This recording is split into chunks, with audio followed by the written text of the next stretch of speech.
अस्सलामु अलैकुम वरहमतुल्लाहि वबरकातुहू।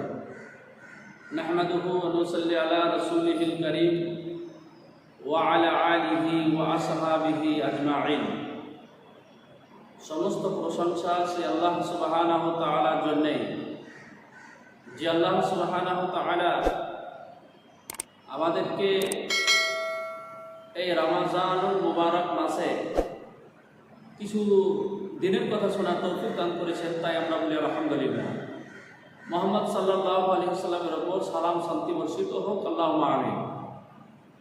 আমি আপনাদের সামনে সিয়াম সম্পর্কে কিছু কথা আলোচনা করব। সিয়াম একটা গুরুত্বপূর্ণ ফরজ ইবাদত, এর জন্য সীমাহীন প্রতিদান রয়েছে। আর এটা এমন একটা ইবাদত,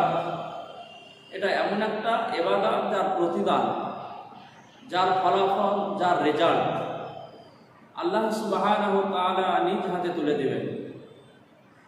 আপনি নামাজ পড়েছেন, হজ করেছেন, দান সদকা ইত্যাদি করেছেন, এইগুলোর আপনাকে ফলাফল, রেজাল্ট প্রাপ্য আপনার দেওয়া হবে, আল্লাহ দেবেন, কিন্তু ফারিস্তাদের মাধ্যম দিয়ে দেবেন।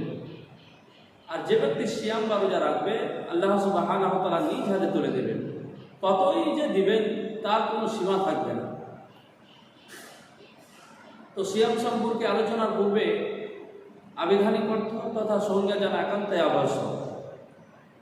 সিয়াম একটা গুরুত্বপূর্ণ ফরজ ইবাদত।